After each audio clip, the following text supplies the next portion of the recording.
During the flight back to Rome, the Pope addressed many topics with journalists on the plane. The first item discussed was the trip itself and the global situation of Africa, a continent marked by endless wars and riches that others exploit. L'idea che Africa è per sfruttare dobbiamo toglierla. Africa ha la propria dignità. Journalists reminded Pope Francis of the unusual gesture he made in 2019. During a meeting with the country's warring leaders, the Pope kissed their feet, asking them to reach an agreement that would end the war. The journalist asked if Pope Francis would be willing to do the same with the presidents of Ukraine and Russia. Io sono aperto a incontrare ambi i presidenti, quello dell'Ucraina e quello della Russia. Sono aperto per l'incontro.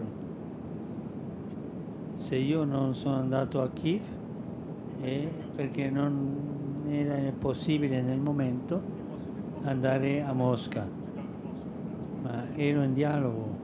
Pope Francis was very impressed by the role of women in South Sudan, especially because many of them are left to raise several children alone in a country at war.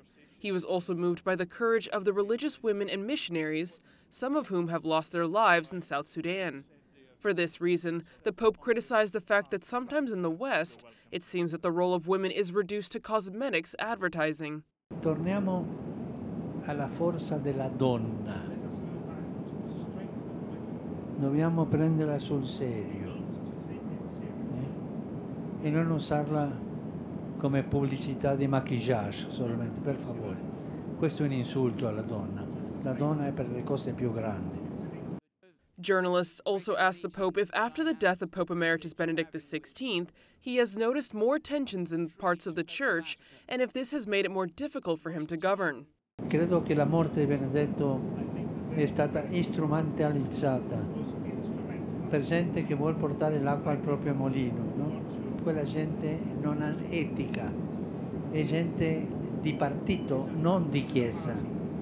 Pope Francis also spoke of his upcoming trips. After visiting Marseille, France in September to meet with the bishops of the Mediterranean, the Pope said he could go to Mongolia. È gente di partito, non di chiesa.